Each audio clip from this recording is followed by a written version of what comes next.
नमस्कार, महारो राजस्थान में आपका स्वागत है और मैं हूं आपके साथ कृतिका ठाकुर। लोकसभा चुनाव को लेकर राजनीतिक दलों ने युद्ध स्तर पर तैयारियां शुरू कर दी हैं। साथ ही साथ अपने वोट बैंक साधने की कवायद भी शुरू हो गई है। जहां प्रदेश में हुए लोकसभा चुनाव के आंकड़ों पर नजर डालें तो कई रोचक मामले सामने आ जाएंगे। इनमें से ही एक मामला प्रदेश के अल्पसंख्यक वर्ग से जुड़ा है। देखिए एक खास रिपोर्ट। 1952 से लेकर 2014 तक लोकसभा के 16 चुनाव हो चुके हैं और 1952 से 2014 तक अल्पसंख्यक वर्ग से केवल एक ही प्रत्याशी लोकसभा का चुनाव जीतकर संसद पहुंचा है। ये हाल तो तब है जब प्रदेश में 11% से ज्यादा मुस्लिम मतदाता हैं, जो जयपुर, झुंझुनू, सीकर, बाड़मेर, जैसलमेर, नागौर, अलवर, कोटा, अजमेर, जोधपुर, चुरू, टोंक, सवाईमाधोपुर सहित 1.5 दर्जन जिलों में निर्णायक भूमिका में है। हालांकि राज्यसभा में भी कई अल्पसंख्यक, खासकर मुस्लिम नेताओं को कांग्रेस ने संसद में प्रतिनिधित्व दिया है, लेकिन लोकसभा में सिर्फ एक ही अल्पसंख्यक नेता पहुंच सका है। उम्मीदवार होते हैं, टिकट देते हैं और अभी हमारा अध्ययन चल रहा है, फीडबैक हम लोग ले रहे हैं। 1984 और 1991 में कैप्टन अयूब 2 बार झुंझुनू से लोकसभा का चुनाव जीतकर केंद्र में मंत्री बने थे। कैप्टन अयूब से पहले और उनके बाद प्रदेश से आज तक कोई भी अल्पसंख्यक नेता लोकसभा पहुंचा ही नहीं। हालांकि 2014 में पार्टी ने भारतीय क्रिकेट टीम के पूर्व कप्तान मोहम्मद अजहरुद्दीन को टोंक, सवाईमाधोपुर से चुनाव लड़ाया तो था, लेकिन उनकी सेलिब्रिटी इमेज भी उन्हें यहां चुनाव नहीं जिता पाई। अब कांग्रेस के राजनीतिक गलियारों में चर्चा इस बात की है कि इस बार पार्टी अल्पसंख्यक वर्ग को किस तरीके से लोकसभा में उतारेगी, जबकि अल्पसंख्यक वर्ग ने चुरू, टोंक, सवाईमाधोपुर से अपनी दावेदारी जताई है। आंकड़ों पर नजर डालें तो कांग्रेस ने 62 साल में 9 अल्पसंख्यक उम्मीदवार उतारे हैं। 1952 से शुरू करें तो पहले आव चुनाव से ही अल्पसंख्यक वर्ग को प्रतिनिधित्व दिया गया था। 1952 में जोधपुर, 1957 में जयपुर, 1977 में चुरू और 1984 से 1996 तक झुंझुनू। इसके अलावा 1991 और 1996 में भरतपुर, 1998 में जयपुर, 2004 में अजमेर, 2009 में चुरू और 2014 में टोंक, सवाईमाधोपुर से उम्मीदवार बनाया गया था। 1952 में कांग्रेस ने जोधपुर से यासीन नूरी को उम्मीदवार बनाया था, तो वहीं 1984 और 1991 में झुंझुनू से कैप्टन अयूब 2 बार लोकसभा के लिए चुने गए। आइए ग्राफिक्स के जरिए आपको दिखाते हैं लोकसभा में कांग्रेस के अल्पसंख्यक उम्मीदवारों पर एक नजर। साल 1952 यासीन नूरी, लोकसभा क्षेत्र जोधपुर। साल 1977 उस्मान आरिफ, लोकसभा क्षेत्र चुरू। साल 1984 कैप्टन अयूब, लोकसभा क्षेत्र झुंझुनू। साल 1991 कैप्टन अयूब, लोकसभा क्षेत्र झुंझुनू। साल 1991 चौधरी तैयब, लोकसभा क्षेत्र भरतपुर। साल 1996 कैप्टन अयूब, लोकसभा क्षेत्र झुंझुनू। साल 1996 चौधरी तैयब, लोकसभा क्षेत्र भरतपुर। वहीं साल 1998 सईद गुरेज, लोकसभा क्षेत्र जयपुर। साल 1999 अबरार अहमद, लोकसभा क्षेत्र झालावाड़। साल 2004 हबीबुर रहमान, लोकसभा क्षेत्र अजमेर। साल 2009 रफीक मंडेलिया, लोकसभा क्षेत्र चुरू। साल 2014 मोहम्मद अजहरुद्दीन, लोकसभा क्षेत्र टोंक, सवाईमाधोपुर। बहरहाल अल्पसंख्यक कांग्रेस नेता भी प्रदेश में विभिन्न जगहों से दावेदार हैं, लेकिन कितने अल्पसंख्यकों को टिकट मिलता है, ये तो आने वाला वक्त ही बताएगा। न्यूज इंडिया के लिए जयपुर से ब्यूरो रिपोर्ट। लोकसभा चुनाव को लेकर दिल्ली के पंजाब हाउस में बैठकों का दौर जारी है, जहां आपको बता दें इस दौरान आज भी राजस्थान की 9 लोकसभा सीटों पर उम्मीदवार चयन को लेकर मंथन हुआ। वहीं 28 मार्च को गुजरात के अहमदाबाद में कांग्रेस की कार्य समिति की बैठक 1 मार्च को आयोजित की जाएगी और साथ ही आज दौसा, अलवर, जयपुर देहात, अजमेर और पाली और जालोर, सिरोही, जयपुर शहर, जोधपुर, बाड़मेर, जैसलमेर सीटों पर मंथन हुआ। इस दौरान बैठक में प्रभारी अविनाश पांडे, पीसीसी अध्यक्ष सचिन पायलट, सह प्रभारी देवेंद्र यादव, विवेक बंसल समेत कई जिला प्रभारी मंत्री मौजूद रहे।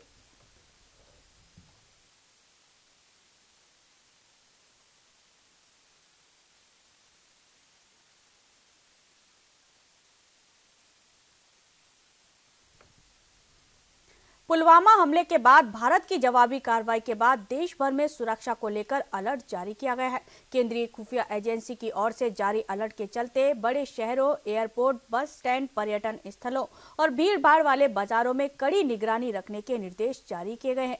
जहां केंद्रीय एजेंसियों से मिले अलर्ट के चलते पाकिस्तान से सटे राजस्थान में भी सुरक्षा व्यवस्था कड़ी की गई है। सीमावर्ती इलाकों में सीमा सुरक्षा बल और सेना की ओर से गश्त बढ़ा दी गई है।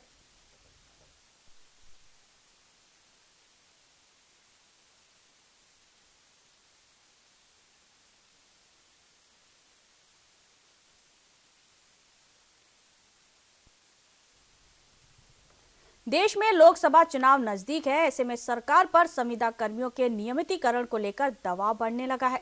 इसी कवायद में राजस्थान यूनिवर्सिटी में भी करीब 943 संविदा कर्मियों का भविष्य अधर झूल में है। वो यूं कि आरयू के 943 संविदा कर्मी नियमित होने की मांग कर रहे हैं, लेकिन एजेंसी से हुई नियुक्ति को लेकर अब नियमितीकरण का पेच फंस गया है। असल में हाल ही में कार्मिक विभाग ने सभी विभागों से संविदा कर्मियों की सूची मांगी है, लेकिन विद्यालय ये कहते हुए सूची भेजने से इनकार कर रहा है कि संविदा कर्मी सीधे विश्वविद्यालय से नहीं बल्कि एजेंसी के माध्यम से लगे हैं। ऐसे में इन कर्मचारियों में रोष बना हुआ है और इनको न्याय प्रदान। सर एक्चुअली क्या है, हम लोग सभी जगह जितने भी नेता हैं, जो हमारी कार्मिक विभाग की जो रोली सिंह जी मैडम है, ठीक है, उनको सब डिपार्टमेंट से हमारी लिस्ट जारी जा रही है एजेंसी पर्सन की, संविदा कर्मी की। लेकिन हमारा प्रशासन ही ये कहता है कि साहब आप तो संविदा कर्मी हो, आप मतलब संविदा कर्मी नहीं हो, एजेंसी पर्सन हो, एजेंसी के ही आप कर्मचारी हो, हमारे कर्मचारी नहीं हो। इसलिए हम लोगों ने यहाँ एकत्रित होना हम चालू धीरे धीरे हमने स्टार्ट किया 1-1.5 महीने से, और हम खुद अकेले लड़ रहे हैं। कोई मतलब जैसे आप गोविंद सिंह सर ने सपोर्ट किया, आज मेरे को बहुत अच्छा लगा। बाकी हमारे यूनिवर्सिटी में हमें किसी ने सपोर्ट नहीं किया। हम लोग खुद ही संविदा कर्मचारी जो एजेंसी के थ्रू हम लोग जॉब कर रहे हैं, हम लोग खुद ही सब नेताओं के पास भाग रहे हैं। लेकिन हमारी लिस्ट जो कार्मिक विभाग ने अभी लेटर जारी किया 18/1/2019 को कि साहब सभी यूनिवर्सिटी हो चाहे कोई भी विभाग हो, वहाँ से एजेंसी कर्मियों की लिस्ट हमारे पास भेजी जाए, जिससे उनका नियमितीकरण किया जाए। अब अभी करीब 15 दिन से एमपी में, छत्तीसगढ़ में जहाँ जहाँ कांग्रेस की सरकार है वहाँ पे उनको नियमित किया गया। यूनिवर्सिटी प्रशासन इनको कर्मचारी नहीं मान रही है, यूनिवर्सिटी प्रशासन इनको संविदा एजेंसी के माध्यम से मान रही है।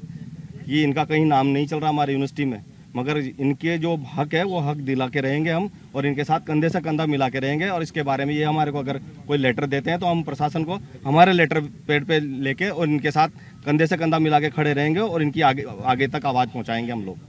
गोविंद सिंह, संयुक्त सचिव, राजस्थान विश्वविद्यालय। शिक्षक संघ 1998 की ओर से सिविल लाइन तक रैली निकाली गई, जिसमें सैकड़ों शिक्षकों ने भाग लिया।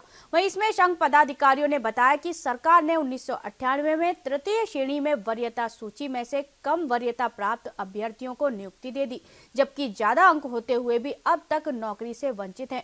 इससे गुस्साए शिक्षकों ने मांगों को लेकर राज्य सरकार से नियुक्ति की मांग की। वहीं पीड़ित शिक्षकों के साथ उनके परिजन भी रैली में शामिल हुए। रैली को देखते हुए सिविल लाइन पर भारी पुलिस जाब्ता तैनात किया गया।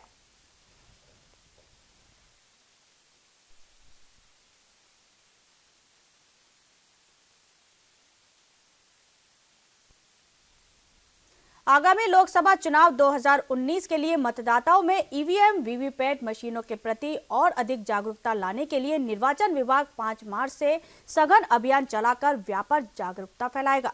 इसके तहत अलग अलग दिन सभी वर्गों के सामने ईवीएम, वीवीपैट मशीनों का प्रदर्शन कर मॉक पोल करवाया जाएगा। और साथ ही अतिरिक्त मुख्य निर्वाचन अधिकारी डॉक्टर जोगाराम ने बताया कि लोकसभा चुनाव 2019 में मतदाताओं में ईवीएम, वीवीपैट संबंधी जागरूकता बढ़ानी जरूरी है। उन्होंने बताया कि कार्यक्रम 5 मार्च से 18 मार्च तक चलेंगे और उन्होंने सभी अधिकारियों को निर्देशित किया कि लक्षित वर्ग को ईवीएम, वीवीपैट जागरूकता केंद्रों पर आमंत्रित कर उन्हें ईवीएम, वीवीपैट की समस्त गतिविधियों से रूबरू करवाएं।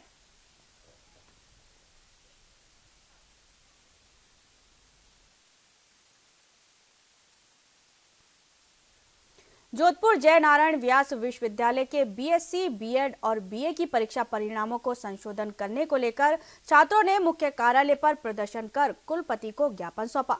बीए, बीएड, बीएससी के छात्रों का कहना है कि जय नारायण व्यास विश्वविद्यालय की ओर से बीएससी, बीएड और बीए का परीक्षा परिणाम घोषित किया गया था। इनमें ज्यादातर छात्र फेल हो गए। इसको लेकर छात्रों ने अपने कुलपति के सामने मौजूद होकर उस परिणाम के बारे में असंतोष जाहिर किया।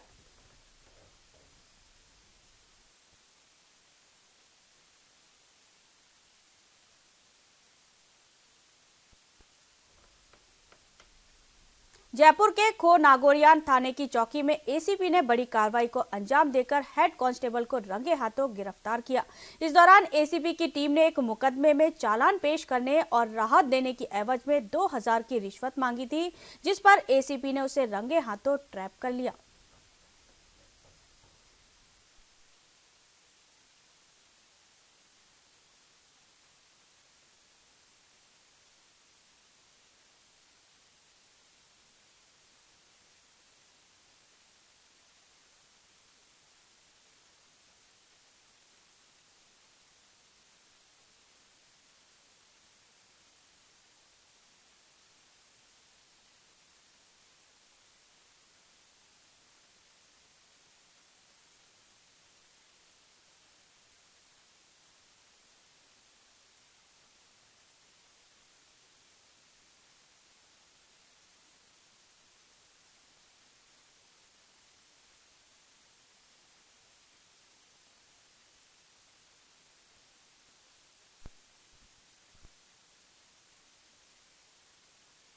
बहादुरगढ़ के बादली कस्बे में बेखौफ बदमाशों ने ओरिएंटल बैंक के एटीएम को अपना निशाना बनाया। जानकारी के मुताबिक एटीएम में करीब 8 लाख रुपए थे, जिसे बदमाश उड़ाकर अपने साथ ले गए। हालांकि लूट की पूरी वारदात कैमरे में कैद हो गई है। घटना की सूचना मिलने पर पुलिस विभाग में हड़कंप मच गया। वहीं आनन फानन में पुलिस अधिकारी बैंक पहुंचे और बैंक अधिकारियों के बयान के आधार पर जाँच शुरू की।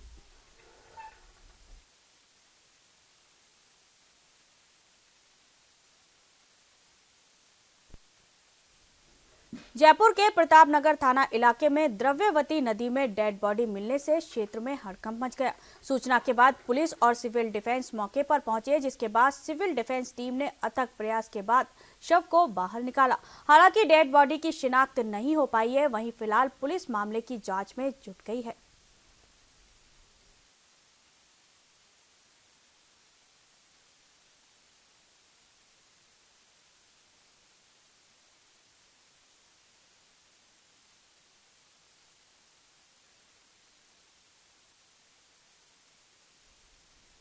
भरतपुर में नौह बछामदी गांव में एक विवाहिता ने फांसी लगाकर अपनी जीवन लीला समाप्त कर ली। वहीं आत्महत्या की सूचना पर जिसका मथुरा गेट थाना पुलिस ने मौके पर पहुंचकर मृतका के शव को फंदे से उतारकर पोस्टमार्टम के लिए आरबीएम अस्पताल पहुंचाया। इस दौरान मथुरा गेट थाना अधिकारी खलीली अहमद ने बताया कि विवाहिता अंजू की शादी मुकेश जाटव से 6 अप्रैल 2018 में नौह गांव में हुई थी, जहां मंगलवार को अंजू ने फांसी लगा ली और मृतका के परिजनों ने ससुराल पक्ष पर दहेज की मांग को लेकर प्रताड़ित करने का आरोप लगाया। फिलहाल पुलिस ने शव का पोस्टमार्टम कराकर शव परिजनों के सुपुर्द कर दिया।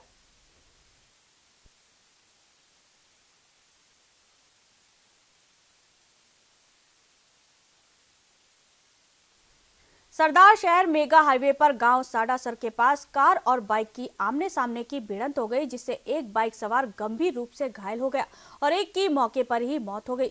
सूचना पर मौके पर पहुंची भानीपुरा पुलिस ने गंभीर हालत को घायल को राजकीय अस्पताल में भर्ती करवाया, जहां पर घायल का उपचार कर रेफर कर दिया गया।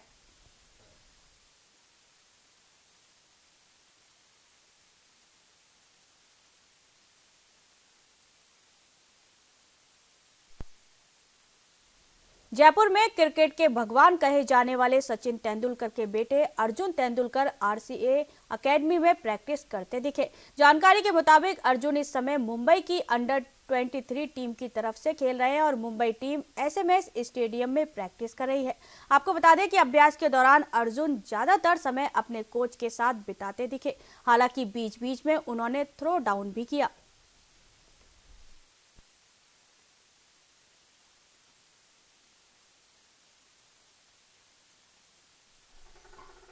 राजस्थान पुलिस अकादमी परिसर में 67वीं अखिल भारतीय पुलिस क्लस्टर प्रतियोगिता के प्रारंभिक दौर के मैच प्रारंभ हो गए हैं। महानिदेशक पुलिस कपिल गर्ग आज बुधवार को औपचारिक रूप से इस प्रतियोगिता का उद्घाटन किया। वहीं प्रतियोगिता को लेकर आयोजन समिति के सचिव और अतिरिक्त महानिदेशक डॉक्टर रवि मेहराड ने बताया कि इस अखिल भारतीय प्रतियोगिता में प्रतिभागियों को 5 खेलों के लिए कुल 24 ट्रॉफी सहित 387 मेडल्स दिए जाएंगे। वहीं इस प्रतियोगिता में राजस्थान पुलिस के लगभग 62 पुरुष और 38 महिला सहित कुल 100 खिलाड़ी भाग लेंगे। वहीं इस प्रतियोगिता में 4 पद्मश्री से अलंकृत खिलाड़ी और 13 अर्जुन पुरस्कार विजेता खिलाड़ी भी भाग ले रहे हैं।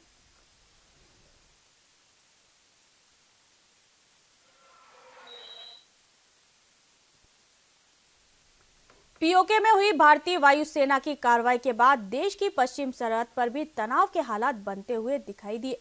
यहां संभावना जताई जा रही है कि पाकिस्तान इस पश्चिमी सरहद पर भी कुछ गड़बड़ी कर सकता है। ऐसे में जैसलमेर सरहद पर मुस्तैदी बढ़ा दी गई। देश की पश्चिमी सरहद पर सबसे अंतिम ग्राम पंचायत तनौट के सरपंच डॉक्टर अशोक कुमार ने जानकारी देते हुए बताया कि तनाव के हालातों के बीच सेना के अधिकारियों ने उनसे संपर्क किया था और इलाके की जानकारी उनसे मांगी थी। साथ ही सरपंच ने बताया कि सेना के अधिकारियों ने उनसे एक पत्र भी लिया है जिसमें लिखवाया गया कि अगर युद्ध के हालात बनते हैं तो सीमा से लगते 90 किलोमीटर के इलाके को खाली करवाया जाएगा। साथ ही इलाके में सैन्य मूवमेंट बढ़ने की भी उन्होंने जानकारी दी।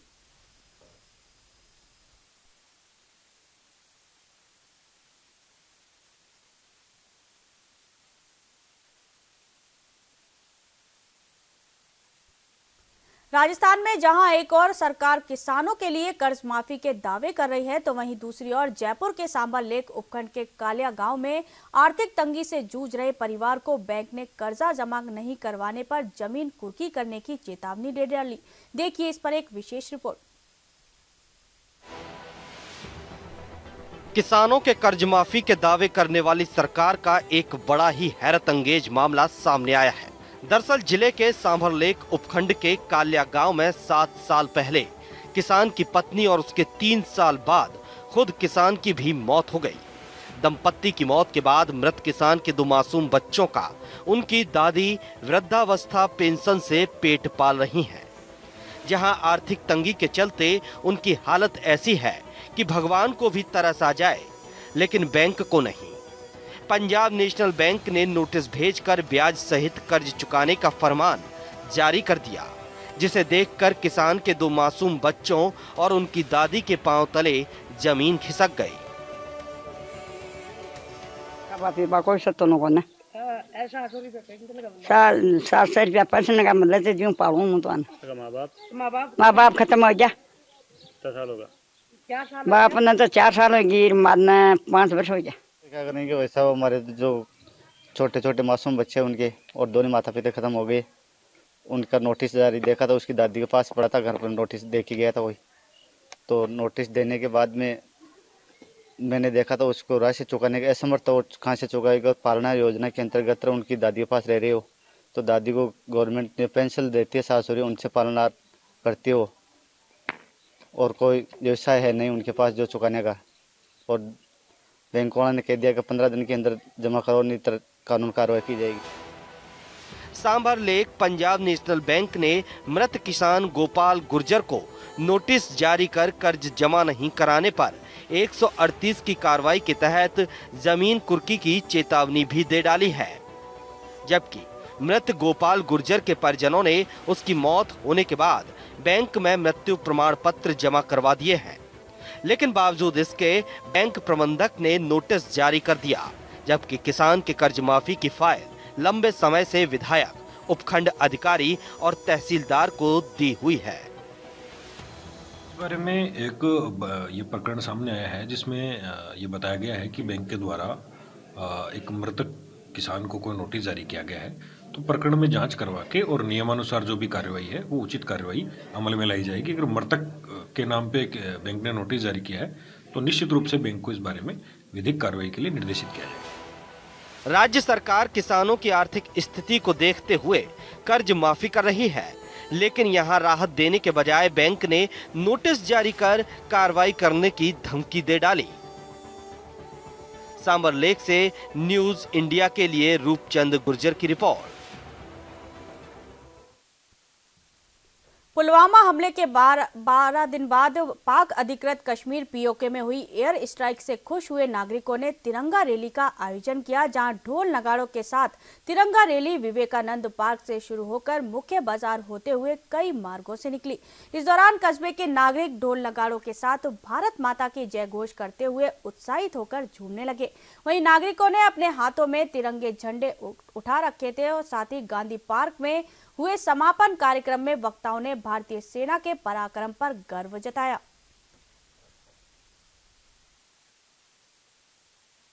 माता की भारतीय सेना, भारतीय सेना, भारत। नवलगढ़ कस्बे में अब ऑटो रिक्शा बगैर टोकन के नहीं चल पाएंगे। दरअसल थाना अधिकारी महावीर सिंह राठौर ने ऑटो पर टोकन लगाकर अभियान का आगाज किया, जिसके तहत अवैध रिक्शा और नाबालिग ड्राइवर पर अंकुश लगेगा। साथ ही कोई भी रिक्शा वाला तय नियमों को तोड़कर रिक्शा सड़क पर नहीं दौड़ा सकेगा। और इस मौके पर यातायात प्रभारी प्रदीप कुमार, कांस्टेबल दामोदर अजय के साथ ऑटो रिक्शा यूनियन के सदस्य भी मौजूद रहे।